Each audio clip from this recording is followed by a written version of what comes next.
अनूप भैया जिंदाबाद जिंदाबाद जिंदाबाद। टुनटुन भैया जिंदाबाद जिंदाबाद जिंदाबाद। मोतीमाला छाप जिंदाबाद जिंदाबाद जिंदाबाद। ग्राम पंचायत सुनौली की जनता जिंदाबाद जिंदाबाद जिंदाबाद। है अगर अंधकार तो चिराग जलनी चाहिए, इस हिमालय से कोई गंगा निकलनी चाहिए। हमारी हो या आपकी बस यही कोशिश है, अपने ग्राम पंचायत सुनौली की किस्मत बदलनी चाहिए। तो भूले नहीं, इस बार मोहर लगाना है मोतीमाला के निशान क्रम संख्या 1 पर। गांव घर सुनने खातिर बातें आइल बाने, अनूप भैया जिंदाबाद जिंदाबाद जिंदाबाद। खड़ा रहे खातिर दिन रात आइल बाने, माथ के झुकाई जोड़ी हाथ आइल बाने। करी जा विचार सभे दीही अपन प्यार लड़े खातिर अनूप भैया सबके साथ आइल बाने। करी जा विचार चाचा दीही अपन प्यार लड़े खातिर टुनटुन भैया सबके साथ आइल बाने।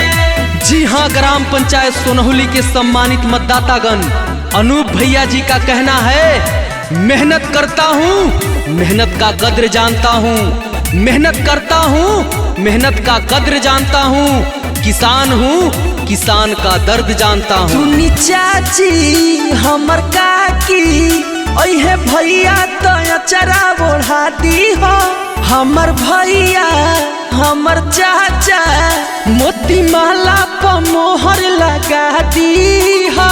एक बेरी फेर दिन प्यार के नजरिया, चम चम चमकी हो गौआ बजरिया। विकास वाला लेके सौगात आइल बाने, मिटावे भेद भाव जात पात आइल बाने।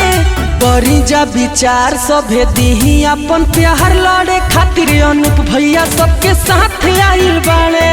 करी जा विचार चाचा दीही अपन प्यार लड़े खातिर टुनटुन भैया सबके साथ आइल बाने।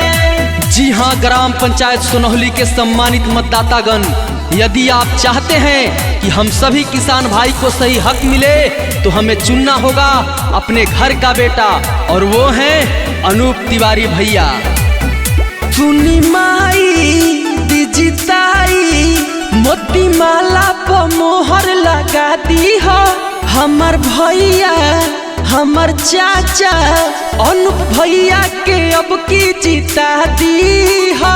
समय पे खाद बिया सब दिलवाई है, मजदूर किसान लोग के कबो ना भूलई है। खड़ा रहे खातिर दिन रात आइल बाने, माथ के झुकाई जोड़ी हाथ आइल बाने। करी जा विचार सभे दीही अपन प्यार लड़े खातिर अनूप भैया सबके साथ आइल बाने। करी जा विचार चाचा दीही अपन प्यार लड़े खातिर टुनटुन भैया सबके साथ आइल बाने। अनूप भैया जिंदाबाद जिंदाबाद जिंदाबाद। टुनटुन भैया जिंदाबाद जिंदाबाद जिंदाबाद। मोतीमाला छाप जिंदाबाद जिंदाबाद जिंदाबाद। ग्राम पंचायत सुनौली की जनता